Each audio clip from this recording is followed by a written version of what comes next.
Hi, and welcome to episode 32 of Creative Dynamos. Today, I'm pleased to have with me James McGettigan. James, how are you today? Thank you. How are you? I'm doing great. Glad to have you on. Um, so you and I connected on Threads, I believe, and I'm eager to talk about your filmmaking and your books. So before we get into that, how long have you been doing that voodoo that you do so well? The videography or the writing? All of it. Technically, I've been doing those kinds of things more seriously since I was 11, 12 years old. But like I would write basically fan fiction. I didn't realize that's what I was doing at the time.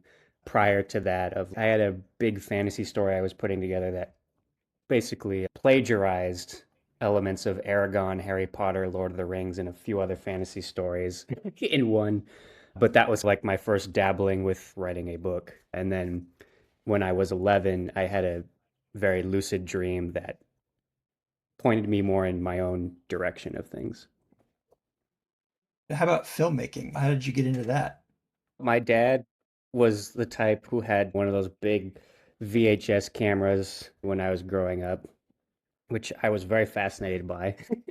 And I always Uh, wanted to like see through it and carry it around. Of course, like after probably less than 5 minutes, my shoulder would get too tired to lug it around anymore. But I always just was really fascinated with the camera and wanted to play around with it. So I guess that's where I got introduced to that type of thing. But again, I didn't really start pursuing it with any kind of creativity that was unique to me until I was about 12 years old.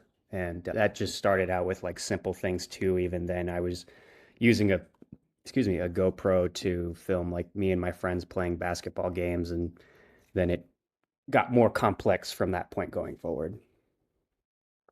that's awesome. I am definitely pro fan fiction as an entry point into more quote unquote serious writing. And heck, like there are plenty of examples of writers who have a career as a writer who also write fan fiction. Just Yeah. so I think it's a great way to get started and to polish your skills. And shoot, that's amazing. Starting filmmaking in your pre-teen years. That's awesome. So let's talk about your books first. So you've got a series called the Dust Cosmos. Is that right? Yes, sir. Tell me a little bit about that series. And if you call me sir again, I'm going to bounce you out of here. Apologies, it's subconscious. Sure. But basically, that it's a developing series, and it will go beyond the story arc of the Altered Moon. The Altered Moon, the bare bones of what I plan to do with this series. And without getting too deep into it, because I have a lot planned for it, and at least I would say probably four other major storylines planned for the Dust Cosmos universe. And I can't give too many specific details because, again, not a whole lot has been published, let alone talked about it. But there will be some fantasy books following up the Altered Moon books within the same universe. There will definitely be some more sci-fi as well, maybe some cosmic horror, and yeah, that's it. That's along the lines of what I have Nice. planned for the series. Nice. So tell me about what you've got out so far. Give me like a little pitch so our listeners can know what to Absolutely. expect. Yeah, so I have three books out of what will likely be 6 to 7 Altered Moon books. Seven is a maybe, just because I don't know. What I plan to do with this whole series is definitely going to take a lifetime, and I don't know if I will necessarily get to it all. On the off chance that I still have enough time to do it, there may be a seventh one, which would branch everything in a completely different direction, but there will definitely be six. And the first book, I'll talk a little bit about that because the Altered Moon books, especially, are very much layered with a lot of mystery. You're meant to figure things out with the characters as the events unfold. And you have a main protagonist who starts out as a very unlikely hero in the sense that he lives in a world dominated by autocracy which, if you don't know that word, that's basically a dictatorship combined with heavy religious influence. And that combined with each other kind of creates a very submissive world. And the way that it's so enforced so efficiently is because everybody in the world has what's called a neurochip implanted in their head from birth. And the way that they keep people in line also is if you make a mistake, that kind of makes you a bit of an outlaw. You get an upgrade in your chip, which further it puts more constraint on what you can do, say, or just live your life type of thing. The main character starts out as your typical patriotic, I'm all for my country, it's the greatest, I want to go and spread its influence, all that stuff. However, he has a dad who is the second most powerful and influential individual in his country. And he takes the main character, whose name is Amit, aside to give him some perspective and try to humble him a bit to say, look, your perception of everything that's going on in our country alone is wrong.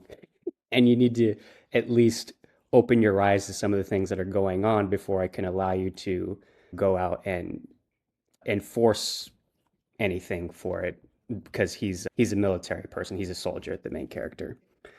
And Mhm. so that essentially summarizes the first half of the book roughly. And then it transitions to a few months pass by and Amit makes some progress on his character. He's done some self-reflection. He can see where his dad has a point on some things, but he's still adamant that I want to go and fight these wars and do these things. And all of that gets put on hold when this huge ship lands on the surface of the moon, who also, the moon embodies the goddess, the, I don't know, theology, like the religion of the world. And obviously, it sends a statement to the masses on this world. And so the Amit and his dad are hand selected by the main antagonist of the story, who is the Diramal, to go and investigate it. And the story goes from there. Awesome. That sounds very like cyberpunk kind of. Yeah, there's some elements of that, absolutely. Yeah. What are some of your influences in creating this world, this universe, these stories? It's interesting that you ask that because I'm I try anytime I take note of something where it's okay, if I know, excuse me, I'm sorry. If I know that I really, let's say, Ender's Game, that story, which at the time when the movie came out, I was really enthralled with it. I want to do something like that. I've learned to tell myself to pause for a second, and that story's already been told. And at the very least, if I am going to take elements of that, how can I flip, twist, and do anything I can to make it my own thing? Because I'm very adamant. I'm on the side of the argument that says not every story that can be told has been told. Not every Fair. perspective that can be told has been shared in a narrative sense. So I don't think that's true necessarily. And so you could say, yeah, the Altered Moon has elements of like Ender's Game and maybe some elements like Alien, like the movie, and how the ship is described and all these different things. But it's that those are all very surface level relations that can be made, or connections, I should say. And I do really strive to make my stories their own thing. Sure, but it's good to have those touchstones, especially when you are talking to potential readers. You can give them an idea of, hey, this is what you can expect. And then obviously, yeah, when you get into it, it's your own thing. You've got multiple genres going on in your universe, and it sounds like you're mashing up some genres, which are both things that I have a lot of fun doing. What are some of the challenges that you found in writing multiple genres? That's in terms of the challenges of differentiating the genres was something that definitely came up early on, like when I decided like the inspiration for what's going to be the big fantasy section of books in this series was inspired by Game of Thrones, not necessarily in the plot line. There's kind of some elements of the setup of at least the first book where, yeah, it's similar, but essentially, I was watching Game of Thrones around my senior year of high school, and I was just thinking to myself, like, this is, in my opinion, it's not all that like high epic fantasy. Like, this is more like historical fiction in the sense that there's not as much White Walker or ice spiders, whatever it is that they talk about, that I would like.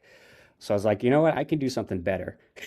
And so I started working on a fantasy series in that sense on my own. And then I was trying to figure out what are things that I should really be looking for and how to like make it its own thing. Like how do I dive deep into the fantasy elements, the world building, the adventure aspect of it. And over time, I found out how to do that. And I would say what's hold on. I had something up. What's more challenging than that is finding the discipline to complete each story that I have planned more than anything else. But yeah, Yeah, I can identify with that. I've been writing for about 17 or 18 years now and still finding the discipline to finish something is a challenge. Especially like if in your case, like you've got so many ideas, it's tempting to spread yourself. I'm sure it's tempting to spread yourself too thin across multiple projects. I Um, think I already have. I'm just trying to catch up at this point. right? Excuse me. Talk to me a little bit about your filmmaking. We talked about how you got started in that. What kinds of things are you working on in that arena? Yeah. So I've done a lot of experimental type of things with film. Like I said, I started out like just I would shoot basketball videos on using a GoPro of just me and my friends like playing a couple games, and that was what I would do throughout high school. And then in addition to taking classes in film and having little projects there, I'd also just make kind of school-made videos where it was just me and my friends hanging out and record what was going on there. But then when I started getting more into community college was when I started finding people to collaborate with and experiment with in different ways. I made a lot of montage, B-roll music videos that were just going to downtown San Jose where I live and just snapping some footage there and then putting that together with music and adding some VFX. That was the big starting point. And then I had some friends who were musical artists, so I was like, okay, let's make a couple music videos. We did that. And those ones definitely stand out as probably some of my better projects. And the momentum kind of started to run down a bit when COVID happened due to a Sure. combination of things. One was it was prior to that, it was already slowing down just because I didn't have as many people and connections that I would have liked to have had at the time to do anything with. And I don't know, it was hard to balance it out with school. But I had moved out in 2021 and I was with my roommate who I had made most of my music videos with at that point. So I still had that some on occasion. But I was like, I want to start doing this more full time, or at least make it so that I can make that possible. And I started reaching out to bands and just going out of my own way to figure out what else I could film and create certain narratives for and looking for opportunities through school assignments. And I did get a little bit of a track going. I had four different clients that I would work with simultaneously after 12-hour shifts at working at Tesla. Sometimes I'd drive all the way from Fremont over to Santa Cruz. And yeah, that was the grind for a bit. It was a lot of fun. And then I hit a certain burnout point with it, and there were different reasons for that. But yeah, I've since then I've started to get back into it.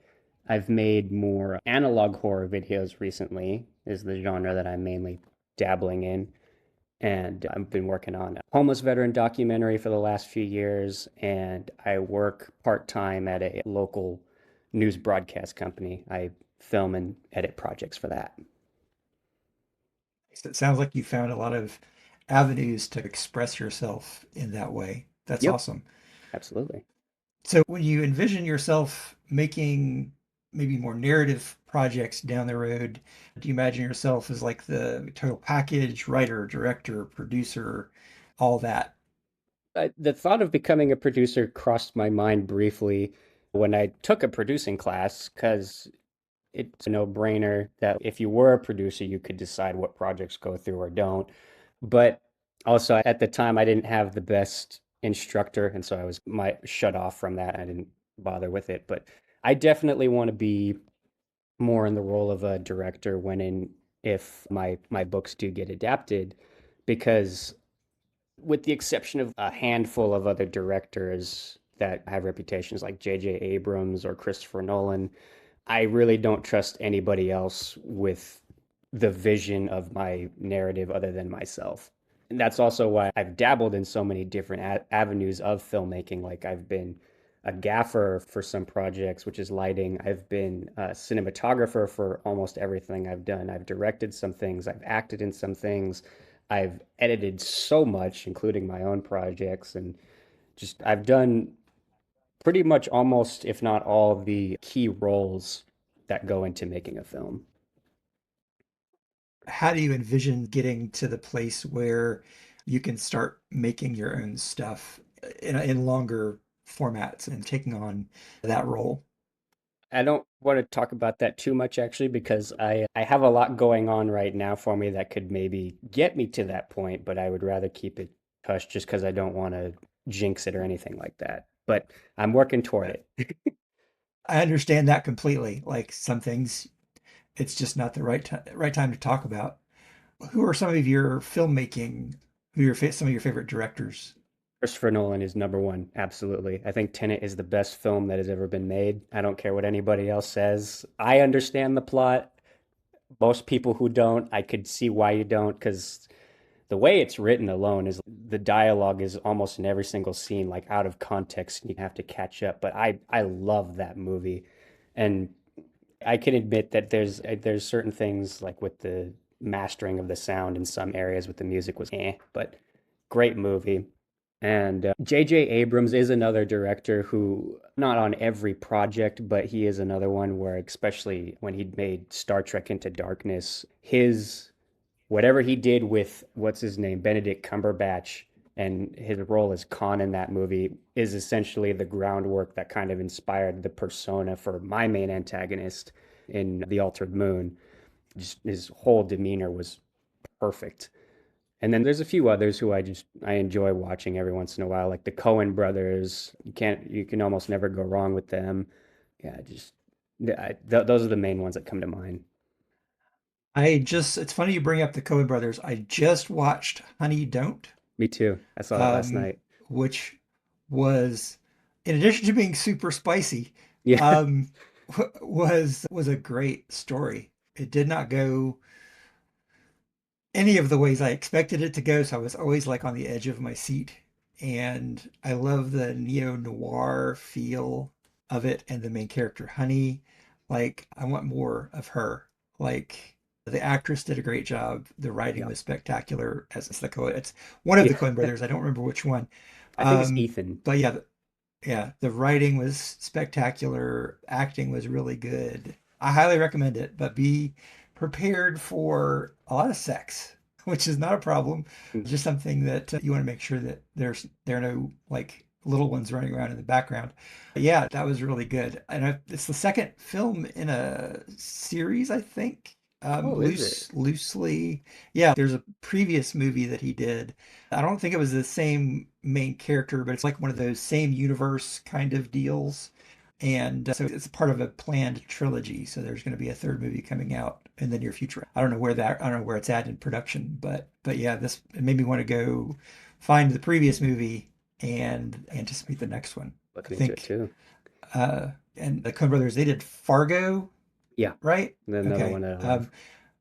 So good. And was the Coen Brothers also did the True Grit remake, right? I think yes, yes they did. Yep. That was one of my favorite movies. That's the original, and the book are favorites of mine. And I was actually super impressed that they were able to remake a classic, in my opinion, and put their own spin on it, but still remain really truthful to the original story. That's a difficult thing to do, I think. Absolutely. Whether you're covering a song or playing with characters that are established in other media, it can be a real challenge to go too far and lose some of that original, that what made it special, or not go far enough into making it your own. So they struck a really good balance. Did you I'm a big see? Del Toro fan. Oh, I love Del Toro too. I wish, as much of the controversy surrounding it, I wish he would have made Hellboy 3. But I was going to ask, did you see Jesus, the sequel to The Big Lebowski as well? I did not know that there was a sequel to The Big Lebowski. Yeah, it's Oh, his own story. It focuses around Jesus, but another right. one where there's a lot of sex and stuff in it, but it passes. It's decent.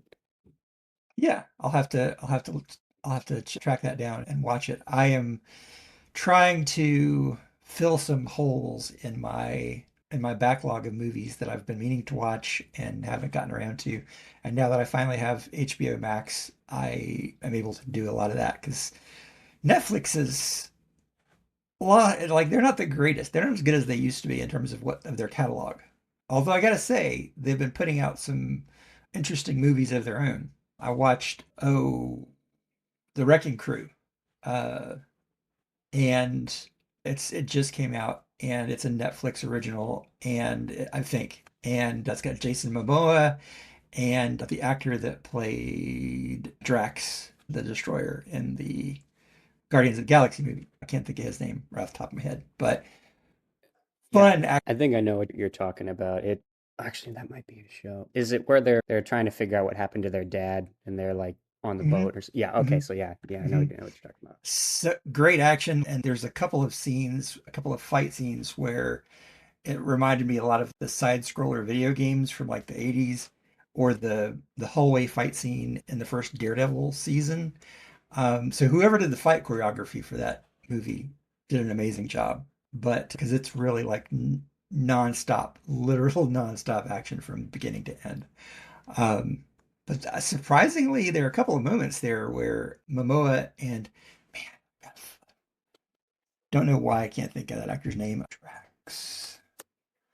I've got to I'll edit this part out so that I'm not like just dead air. No, But it's okay.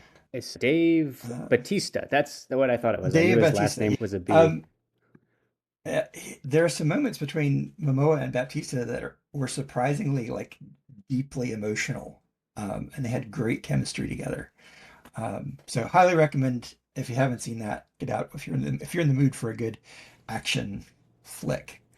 Um, so you've mentioned collaborating with other people in creating some of the stuff that you've done so far, like bands and what are some of the challenges that you've faced in collaborating with others, maintaining your vision versus their vision, that kind of stuff. What kind of stuff have you run into?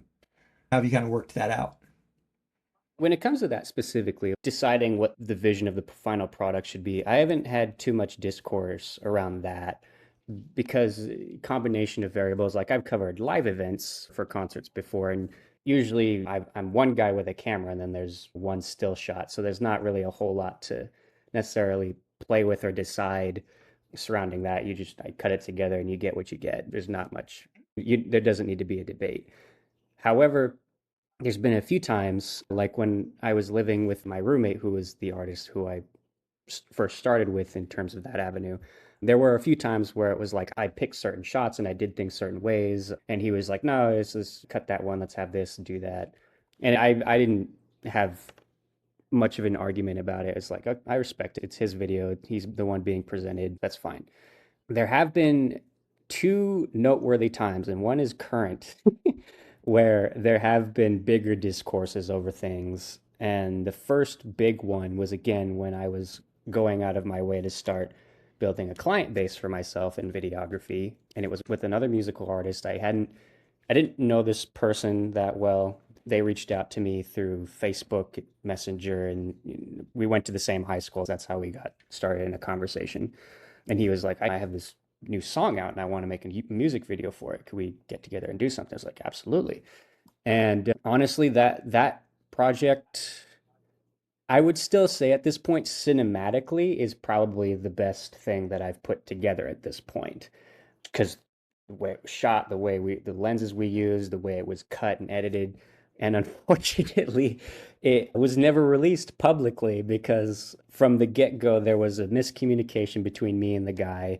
he I told him what I charged hourly, and I went into it with the understanding like, okay, like this is what I charge is 25 bucks an hour. Like you said, that's okay. We're gonna go with that. Problem was, and I didn't know this, that he wasn't working at the time. He didn't know how quickly things were going to add up, and he wanted the first draft was perfect for him. He wanted lyric subtitles added at the bottom. So I was like, no problem, I could do that. But then that's going to add this much time to it. I didn't assume that was a problem. So I started telling him, like, this is what it's going to look like for how much this is going to cost. And he was like, oh, don't do it then. And forgot exactly how it escalated. Oh, it was because I had already put in the work to get the kind of second batch or the rendition done, and it was pretty much almost done. And I was saying, I've put in this hours, so can you know at least compensate and pay me a little bit for it? And he was just very adamant. He was like, no.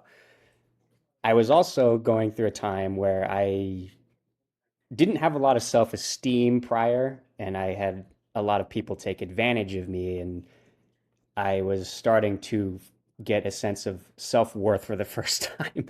So I decided to make an argument about it and say, I can't just take what you're offering. Let's try to go a little bit more. And so we ended up just dropping it. We did resolve the argument, but it never came out. And the only way that anyone could see it is if they're potentially looking to hire me, because he did say you can use it for like your portfolio or whatever, but it's not going up anywhere. So that's fine. And then with another project that I've been working on for the last technically sometime at some point this year it will be 4 years because I think I started working on it in 2022 roughly. I've been working on this homeless veteran documentary with people who are veterans and they want to help out with the problems surrounding that. And we have a whole bunch of interviews from homeless vets on the streets. We have a whole bunch of interviews from veterans at the VA. We did get an interview with Anna Issue when she was a congresswoman. The audio wasn't great, so we have to go around that. That's another thing. Then we got some more interviews for a recovery program. There's a recovery program for veterans in Santa Cruz, the Surfer Alliance, and we got stuff for that. And the only thing we've mainly been trying to get at this point, which the guy who's the head of the project for it is, we need like public official interviews. Somebody again who's an issue congressperson, something like that. And there's a person who I've gone into on this venture with who's repeatedly tried to undercut the project and take the footage and pass it on to somebody else who will like put it together while cutting out me and the guy who started the project in the first place. So there's been a lot of drama with that. I was even cornered at one point, I think it was last year, where again, he and some other guy who have been loosely involved with it, and when they were trying to say, you're not making any money at this. If you really want, we'll give you a payout. We'll do this. No, this is this other person's project. We started it together. I'm not going to sell him out and just, you don't do that. I wouldn't want that to happen with any of my projects. So why would I do that? So those are the two big things where it's like discourse has happened over a project. Yeah, that's I the a lot of the projects I've worked on where multiple people were involved, like the money thing, um, is usually like an area for potential conflict. And you said there are times in the past for me where, either somebody had to pull out or we didn't have the money to do what we wanted to do and had to try and figure out a cheaper way. These are all the kinds of things that I think people who are coming up need to learn and understand that it's just part of growing and understanding how the business side of things work. Because what you're doing is a business.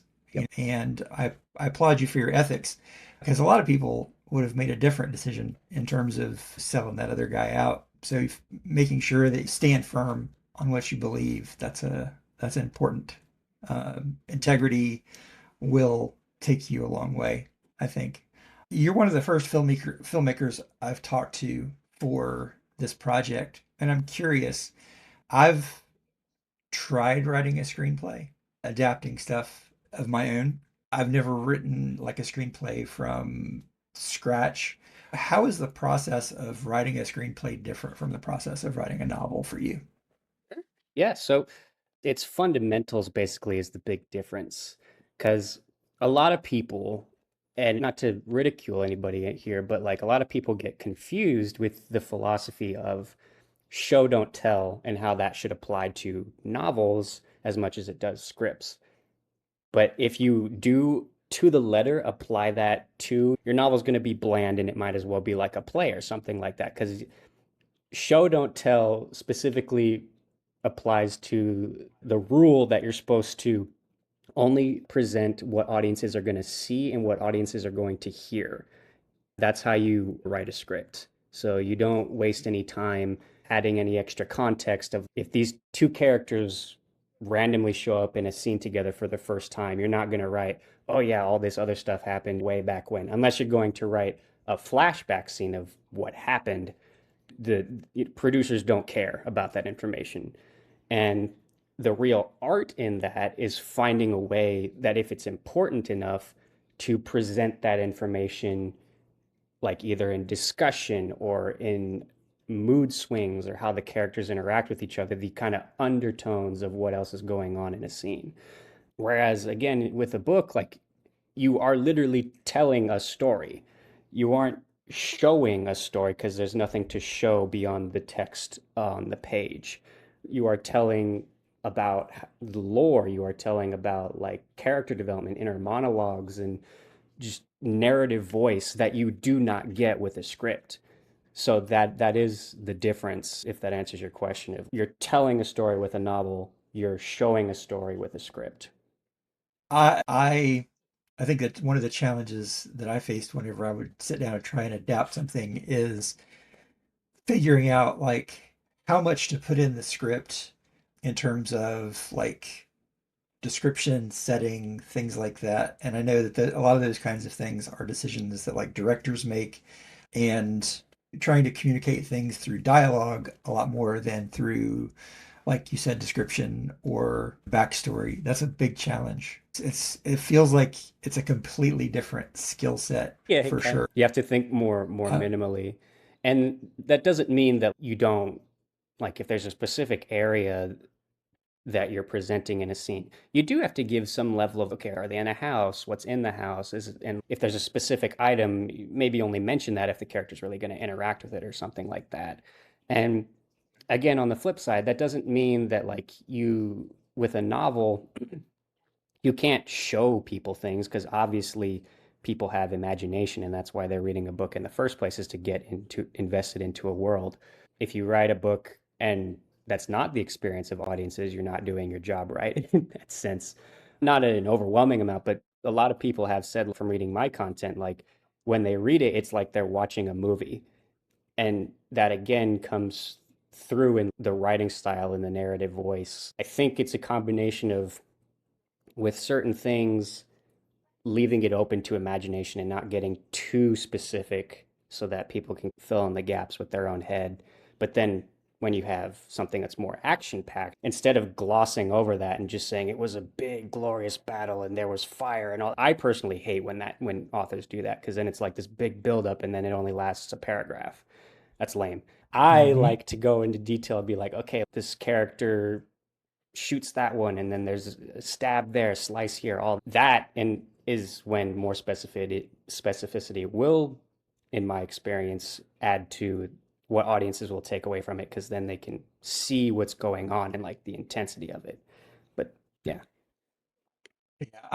One of my previous guests, Omari Richards, said one of the things that he does to write action scenes for his books is he pays a lot of attention to the action scenes in movies and TV that he watches, and he tries to really get that onto the page when he's working on action scenes. And in my case, like I have a very visual imagination.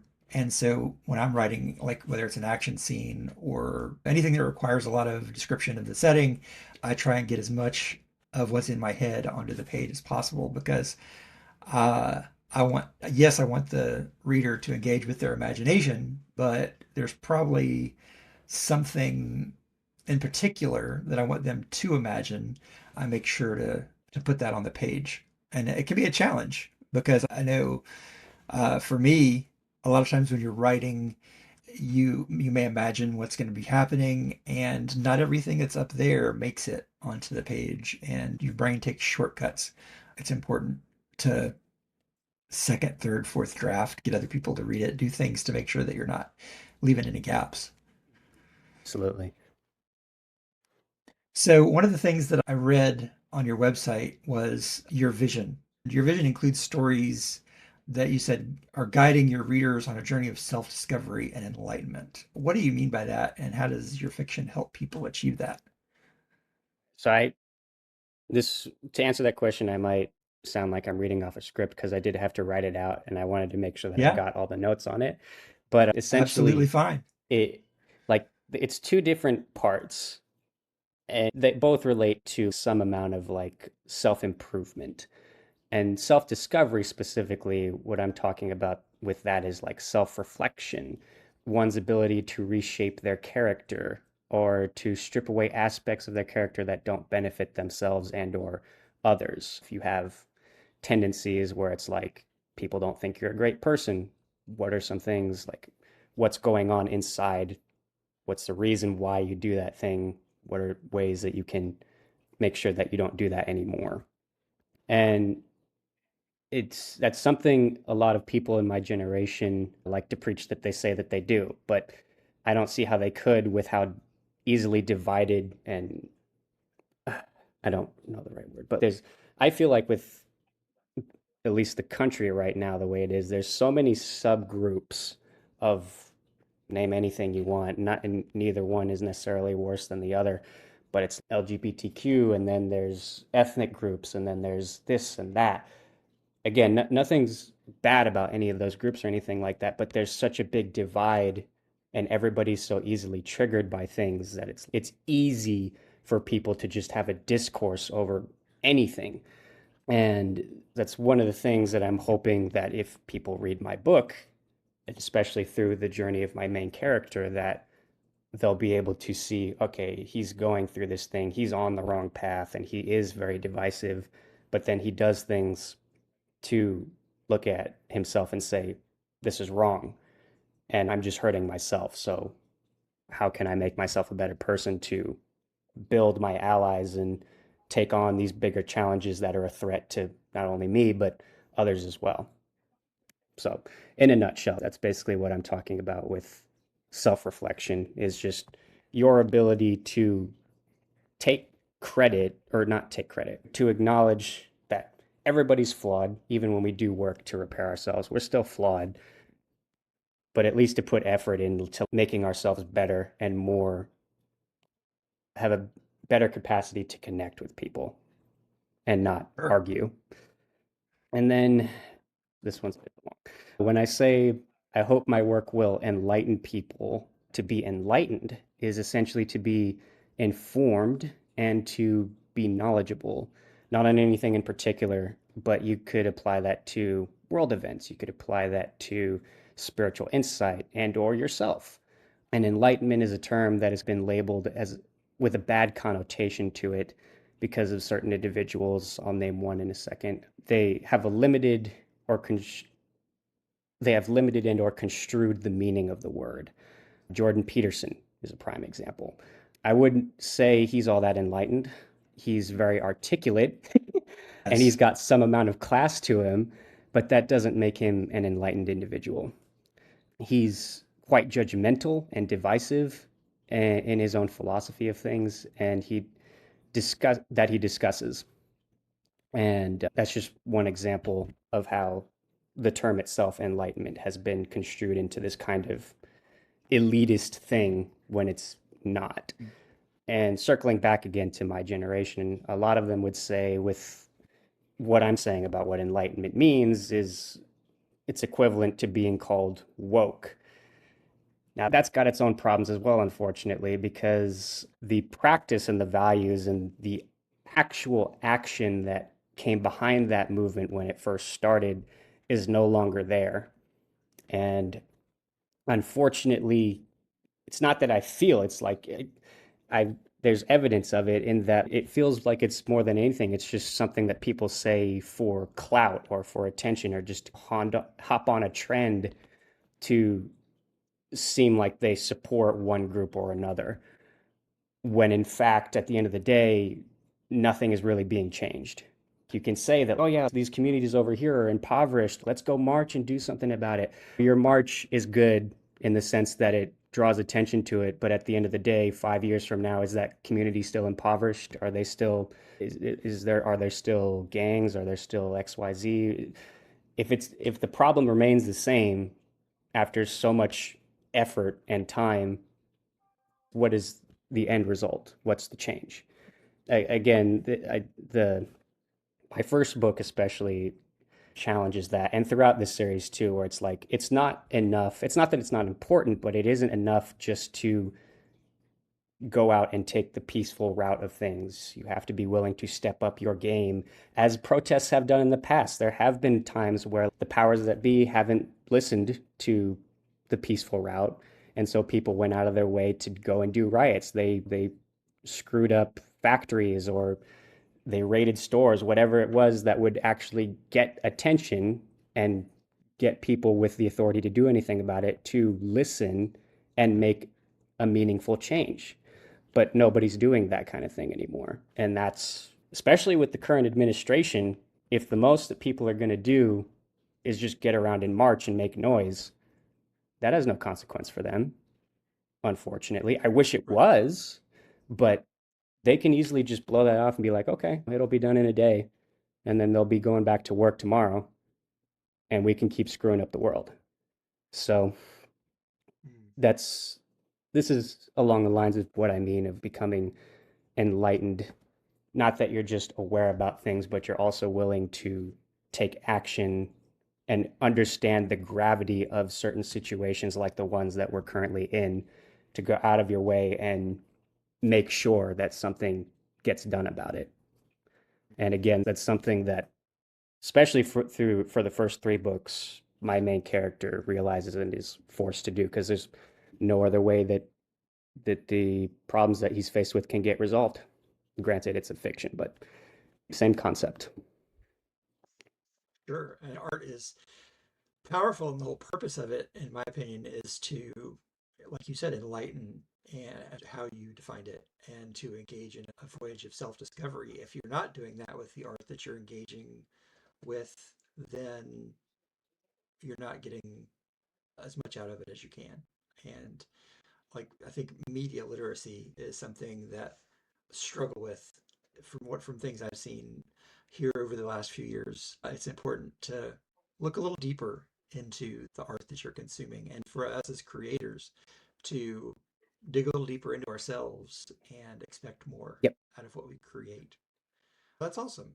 James, I want to thank you for your time. We're coming up on an hour, and I want to respect that. Let people know where we can find you and keep up with what you have going on. Sure. Thank you. Yeah. I'm James Alan McGettigan is my name. On my TikTok, which is where I mainly post, I am author of the Dust Cosmos with underscores in between each word there. You can find me on there. I also have Instagram and Facebook. I think you can find me using just my normal name, James McGettigan. I know my last name is a little hard to pronounce and all that, but that's what it is on there. And my books, you can find them on Amazon. I've also published through what's it called? Ingram Sparks, so they are available on other platforms like what's it called? Barnes and Noble and other places like that. But I get supported more when people purchase things through Amazon. And again, my series is The Dust Cosmos. The first three books in the series have been published, and I am working on the fourth. Awesome. Thank you so much for coming on. Thank you. Yeah, thank you for having me.